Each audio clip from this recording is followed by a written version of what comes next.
Well, hello everybody. I'm Scott Haley. I'm CSU wheat breeder, and welcome you to our virtual wheat field day today. This is the third of our field days that we've had here due to the coronavirus, and today we're standing in Cheyenne County, just maybe 5 miles or so north of Cheyenne Wells. So this is a dryland testing location, and we'll be going and looking at all the different varieties here, mostly from the public programs, CSU's program, as well as a couple of K-State varieties and a Texas A&M variety, and then the private companies will be providing their own videos. So before we start in on the varieties, just wanted to make a couple of comments. Hopefully by the time you see these videos, you will have access to the Making Better Decisions booklet that Jerry Johnson's team puts out, and I wanted to make a couple of comments about this before we look at some of the varieties. This year in 2020, the Dryland Trial location has the Dryland Trial, the Uniform Variety Performance Trial, has 11 different trial locations, and there are 52 different entries. And as always, those come from different public and private breeding programs. And there's a collection of different hard red winter wheat varieties, hard white winter wheat varieties. We have some different kinds of herbicide tolerant varieties, some wheat stem Sawfly varieties, and so kind of a very nice collection of different varieties. A few more entries than we've had in the trials the last couple years. So the other thing that I wanted to point out about the booklet is that at the completion of harvest this year, as well as every year, the single year summary and so in this booklet, these are from last year, the single year summary is on page 11, has all the different trial location data, and you can see all the different varieties there, and then the 2-year and the 3-year summaries. And as we've said to you all over the years, the best choices that you can make in terms of a variety selection decision comes from taking as much data as you possibly can.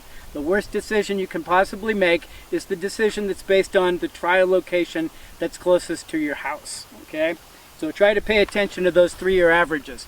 So a number of years ago, I developed, with the help of a computer programmer, a database program which is on the internet at ramwheatdb.com, which has capability to do many of these same kinds of summaries that we have here. There's provision for a 4th year that you can do in a multiple location summary, but a really nice tool is the head-to-head comparison. And in that comparison, you can specify Northeast, Southeast Colorado, and then you can also look to see how some of the different varieties have performed in Western Kansas, for example. Okay, so take a look at that as we go down through the varieties and again after harvest this year. So the other thing that I wanted to point out is the variety characteristics table, which starts on page 26 and goes to page 31. This is kind of our summary of really what some of the most important characteristics of the varieties that we have in terms of their agronomic, basic morphological, or their heading and plant height and straw strength, things like that, and disease and insect resistance characteristics, test weight protein, and milling and baking. And then we have a little comment in there. Sometimes people aren't as much into numbers as they are into words, so we have a little text description there that kind of summarizes some of the strengths and weaknesses of the different varieties. So the last thing I wanted to point out about the book is that starting on page 32, we have data from the all the quality evaluations that were done on the 2019 trials. And every year we save samples from the dryland and irrigated variety trial locations and do comprehensive milling and baking quality testing. And then we prepare summaries from those, and then we assign scores to those varieties, and those are the scores that appear in the variety characteristics table. So an awful lot of work goes into generating all those data, so try to make use of that in terms of the variety selection decision. Okay, so without further ado, let's start in on the varieties, and as I indicated at the outset, we've got a group of the CSU hard red winter wheat varieties, and those are all marketed by Plains Gold. I should mention we won't be seeing today a few different varieties. They are in the 2nd tier of plots. They're some of the older ones. We still have Hatcher in the trial. We have Denali in the trial, Brawl CL Plus, and Snowmass. And I think those are most of the older ones that we have. So really the ones that we'll be seeing today are some of the more recent varieties, or those that are more widely planted. So the first 3 that we have here, we have Bird on my right, Avery right behind me here, and then Langen on my left.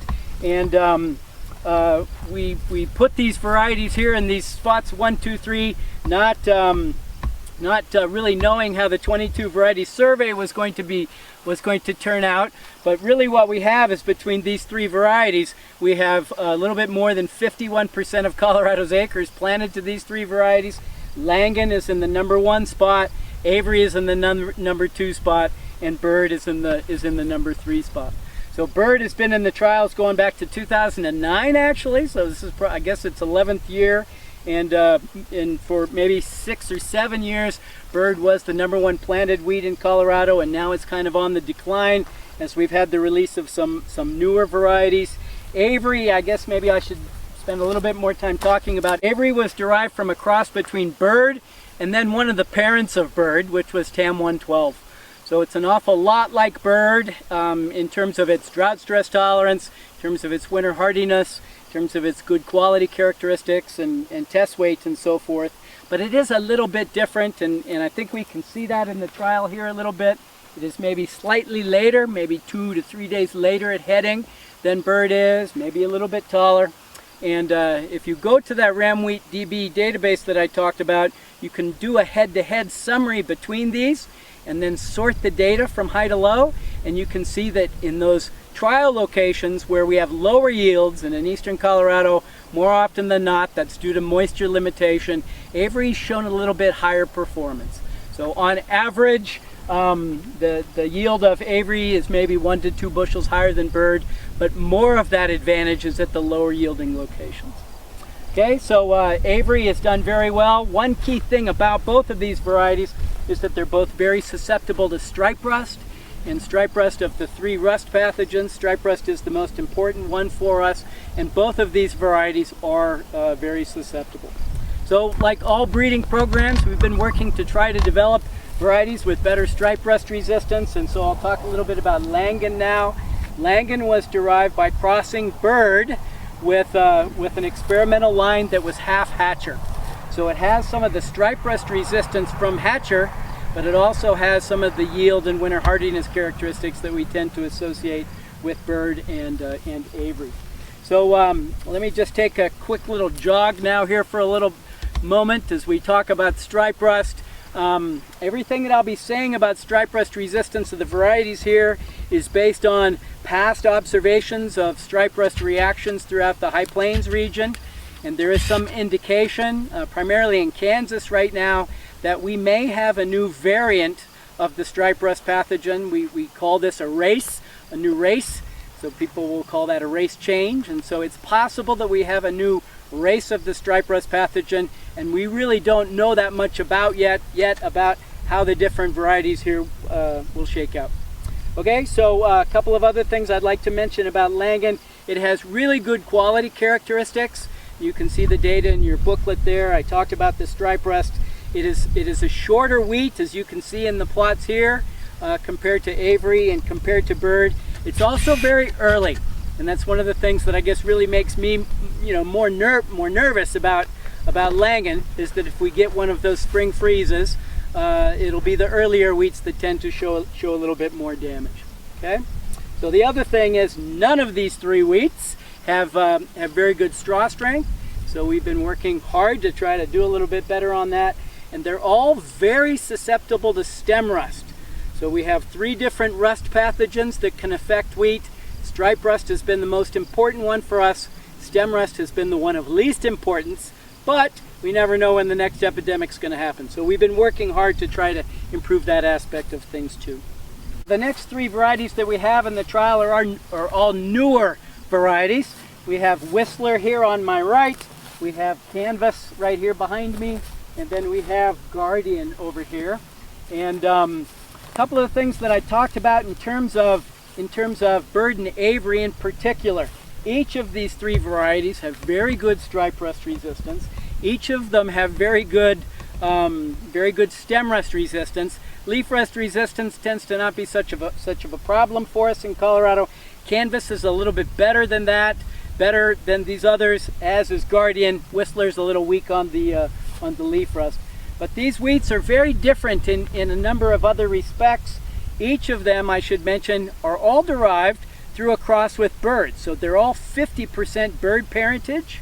And Whistler is one that's taller, and you can see that very, very clearly here. It's tall, it's later maturing, and the other characteristics that I had not mentioned is the quality characteristics. It has really good quality characteristics, a little bit higher water absorption than we see in some of the other wheats that I talked about. It's as I indicated, it's later maturing, but it seems to do real well. Well, I guess this year when we've had all this heat, it'll probably be a good test of it, I think. On the weakness side of this, it tends to be a little weak on the straw strength. And so what I mean is like lodging resistance. And so when we get high yields, 80, 90, 100 bushel dryland type yields, or irrigation, for example, we'll tend to see Whistler go down a little bit. The next one that we have here is Canvas, and I should mention that both of these were released in 2018, fall of 2018, so there should be a fair amount of certified seed available for planting this coming fall. Canvas, as I indicated, is also derived from a cross with bird, and you can see the pedigrees of the different varieties in the booklet there. So you can see it's quite a bit shorter than we see compared to Whistler. It's more medium maturing, good rust resistance as we talked about already, good test weight, and good quality characteristics. But the one thing that separates this from all the other ones that we've seen here is it has really good straw strength. I think in the booklet we have it scored as a 1. So a 1 would mean it's got really strong straw, and 9 would be it'd be very weak. And so this is one which will respond very well to management, be it under irrigation or some of those higher yielding dryland acres. Test weight is very good. And the last one that I wanted to mention here is Guardian. And this is a new release from our program at CSU just this past fall. And like the others here, it's derived from a cross with bird on one side. And one of the things that I didn't mention about each one of these different wheats here is they all carry a gene originally, well not originally, but at least in terms of our crossing, a gene from the variety TAM 112, which provides resistance to the wheat curl mite, which is the transmitter of wheat streak mosaic virus, but then also triticum mosaic virus and wheat mosaic virus. And so each of these varieties have that, and we've seen that to be very effective in the very limited number of locations where we've been able to get an observation of wheat streak response. They've all held up very well. Guardian is unique though in that it, in addition to that gene for the wheat curl mite resistance, it carries a second gene which provides resistance to the virus itself, to wheat streak mosaic virus itself. So that's the same gene that some of the listeners here will remember. We've had that in snowmass. It's in some of the Kansas varieties, and that also provides a very good level of protection. So the combination of these two mechanisms we've seen at a number of different trial locations these last few years. This is, I'd say, the best wheat streak mosaic virus overall resistance that we've had available to wheat producers in Colorado. A couple of other things I'd mention about Guardian: a little bit better straw strength than Whistler, very good test weights, and very good protein characteristics, very good ability to make protein. So it's one of the best here in the trial. So there's a lot of interest in this one now, and again, this was just released this past fall, so it will be another year out before it's more broadly available. That's it for the CSU and Plains Gold hard red winter wheats, and now we have 3 other publicly developed hard red winter wheats. I'm standing right in between 2 of them from Kansas, and we have KS Dallas, as in Dallas, Texas, and then KS Western Star is here on my left. So I was talking about, thing I should mention first about these, this is the first year that they've been in CSU's variety trials. We've seen them in our regional trials, in our regional breeder trials, and they've done well, but we'll see them over maybe a little bit broader geography here in Colorado this year for the first year. So the characteristics, as you'll see in your booklet, are there. Really nothing major to highlight in terms of height and maturity.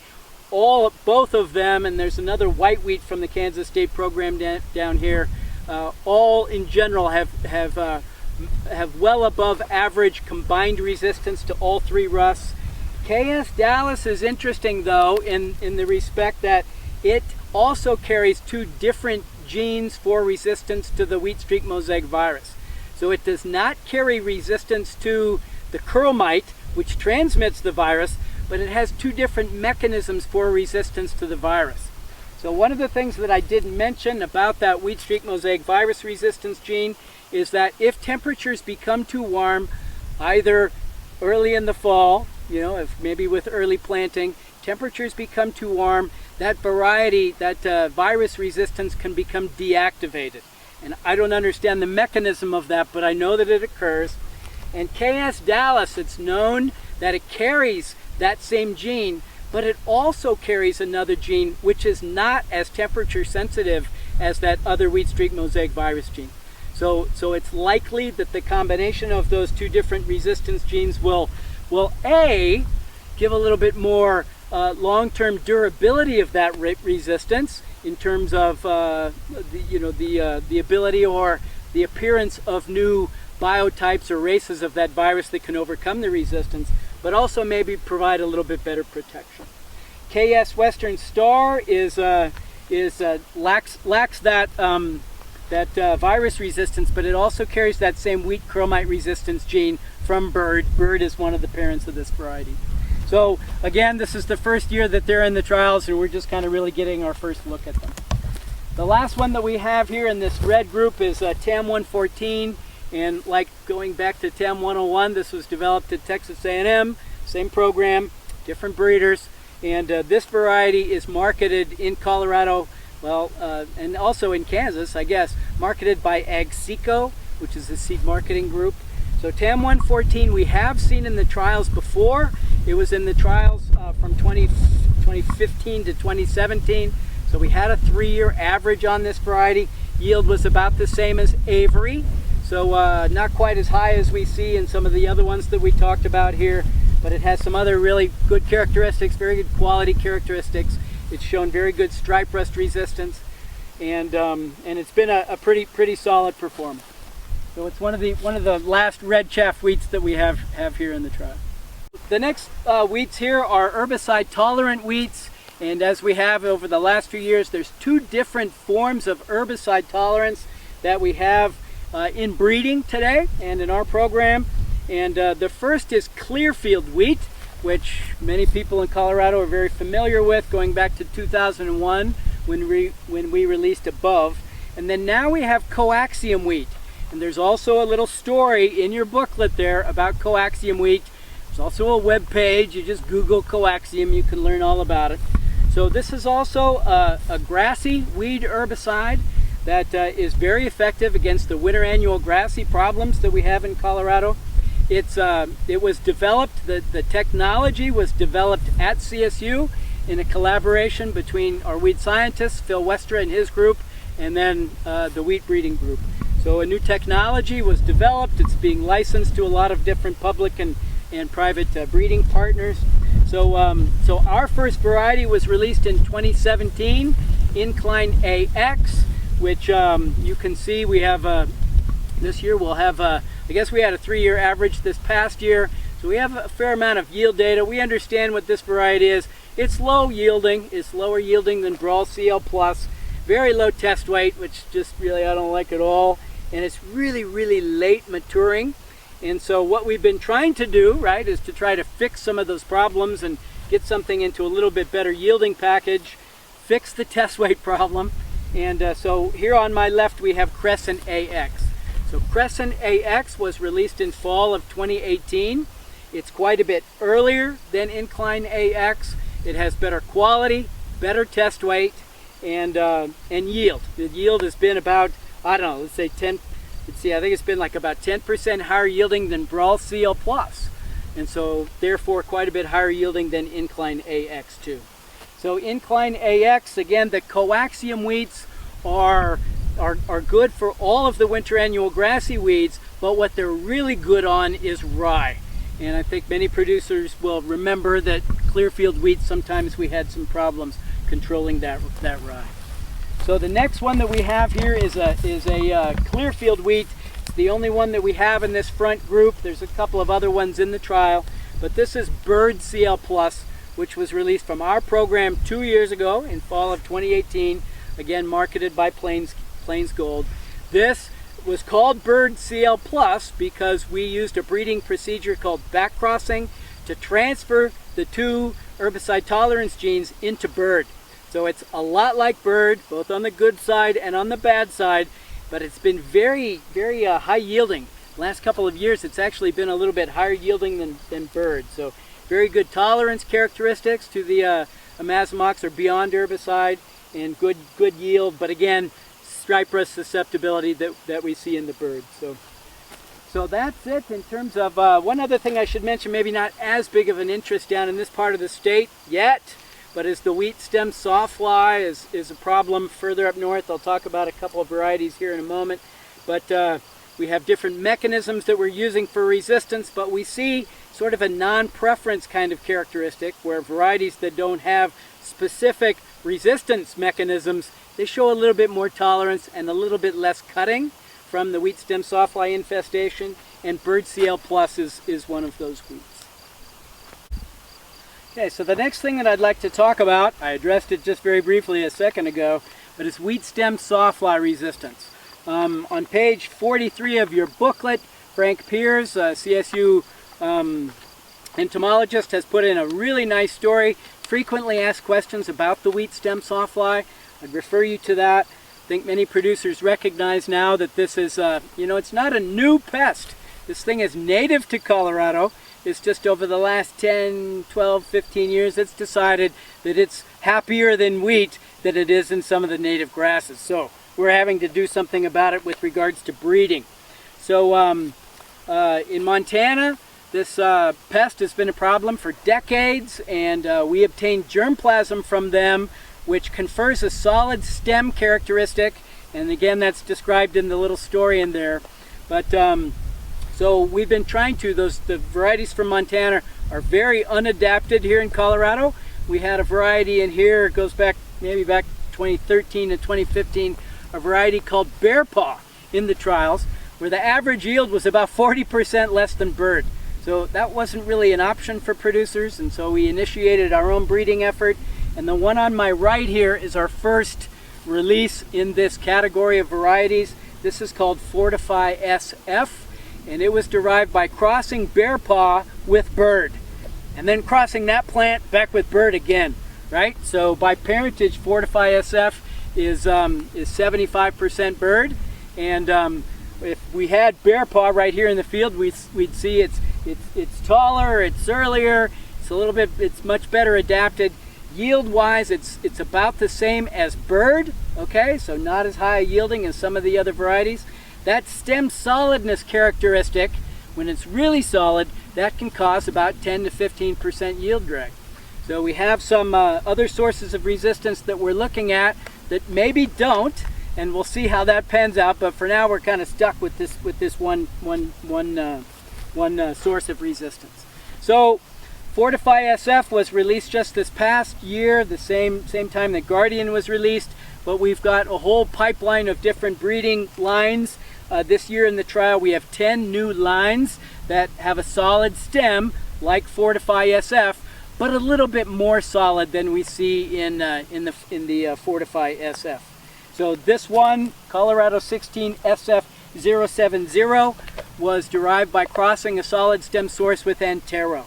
So some of these wheats, some of these 10 wheats, they have a little bit better stripe rust resistance than we see out of the bird derivatives, and then in each case a little bit better solidness. And they look pretty good at a number of different locations. Seem like they're tillering well and filling in the row, and hopefully we'll find one that does well. So the last group of wheats that I'll be talking about today are hard white wheats. And I think producers who've been coming to field days over the last number of years know we've been very active in breeding hard white wheats. Snowmass is up in the second tier of plots, and many producers will remember Antero, and you can still look at the characteristics table. What we've been trying to do, right, is carry on in that tradition of hard white wheats developing hard white wheats that are agronomically suitable and productive in eastern Colorado, but carry unique quality properties that are desired by the end user. And in the case of most of these here, that end user is Ardent Mills. And so here I'm standing with a Breck on my right and Snowmass 2.0 on my left. And both of these wheats are marketed by the Colorado Wheat Research Foundation under the Plains Gold brand in a partnership with Ardent Mills, the CWRF Ardent Mills Ultra Grain Premium Program. So that program has been going back to, I don't know, like 2011, 2012, I guess, where producers were paid premiums. That premium structure changes a little bit from year to year. In your booklet there, Brad Urker has a little story where he talks a little bit about that. Normally in August, the new premium structure and new premium programs are described and laid out, and so I won't talk about that. Let's just talk about the varieties. So Breck was released from our program in 2017, and we've got quite a bit of data on it in the program. Quite a lot higher yield than we see in Snowmass, better stripe rust resistance, better straw strength. I had talked about the grain protein characteristics that we see in Guardian. Breck is just the same. Really good tendency to make protein. And then what we're oftentimes concerned with, though it happens once every 15 to 20 years, is pre-harvest sprouting. Like if we get too much rain at harvest, can't get into those fields and get that wheat harvested. Breck does have the best pre-harvest sprouting tolerance of anything in this trial. And then test weight. I think I joked on one of the other videos that I'll buy a steak dinner to one person, not anybody, but to one person, if Breck is not the highest test weight wheat in this trial. So really fantastic test weight.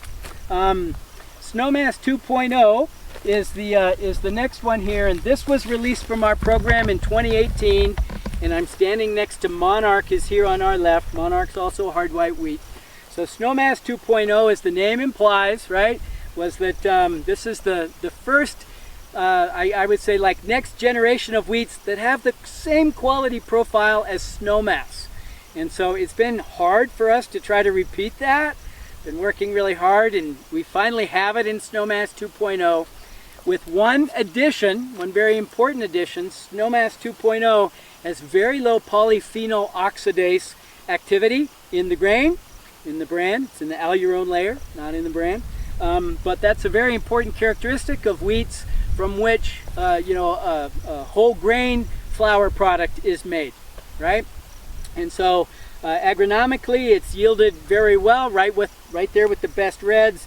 Good test weight, better protein than we see in Snowmass. It's had good stripe rust resistance, carries that same wheat streak mosaic virus resistance gene, and good pre-harvest sprouting tolerance. So very, very good yielding package. If I could, I said this in one of the other videos, if I could wave my magic wand and say we're going to plant 2 million acres of Snowmass 2.0 in Colorado, I would do that, because there would be a lot more competition for this wheat. Okay, so then the next one that I have here is Monarch, and this was released the same time as Snowmass 2.0. It does not have the exact same quality characteristics that we see in Snowmass or Breck, to that matter. And so this one is not managed in that premium program. Ardent Mills will not pay a premium for Monarch. It's my understanding that they will accept it. And so it's open, so there's no contract that needs to be signed as we see with the others. So Monarch is a shorter wheat, a little bit later maturing, has the best straw strength that we have in our program, and has just really done well under irrigation. It's done well under dryland conditions, but under irrigation, it's on top of the trials. So trying to build our future irrigated wheat breeding pipeline around this as a base. So I mentioned that Snowmass 2.0 had this low polyphenol oxidase activity. Monarch is even lower. And then now, actually, over in our breeder plots that we have over there, we have a hard white wheat that does not express polyphenol oxidase. Don't know what the value of that's going to be, but we have it. So we'll see what the future is for that. So the last one that we have here in the hard white wheat area here, and then the rest of the varieties here are the private varieties. But this is KS Silverado. Just making sure that, yeah, it's SY Monument over there. So this is KS Silverado. This is a hard white wheat from the Kansas State University program at Hays, Kansas. And like we saw with the KS Dallas and the KS Western Star, these wheats are marketed by the Kansas Wheat Alliance. And there are a few growers here in Colorado growing those. So like those other two Kansas wheats, this is the first time we've seen them in our trials here in Colorado. And so we're learning about them ourselves. Like the other two, good overall broad spectrum protection for all three of the rusts, good wheat streak mosaic virus tolerance, and good quality too. So that's all that I have to say about the varieties.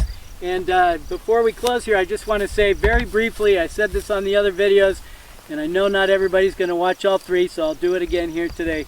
So I'm retiring this year, and some people say, oh, well, you can't retire, you're too young. I'll be 60 this year, and there's just some other things that I feel like doing with the rest of the days that I have. And so I'll be going half-time August 15th, and then I will be working half-time until the end of the year. Actually, it's January 4th will be my final day. And so my successor has been identified, and my successor has accepted the offer to start at CSU on August 15th, the day that I go half-time. And so we'll have 4.5 months of overlap. The person will come in the middle of August where things are crazy, and so we'll have a really good opportunity to interact. So that individual, I should have said that at the outset, is Dr. Eston Mason, and Eston is has been a soft red winter wheat breeder at the University of Arkansas for the last 2 years, and prior to that time he worked in the as a graduate student in the wheat breeding program at Texas A&M.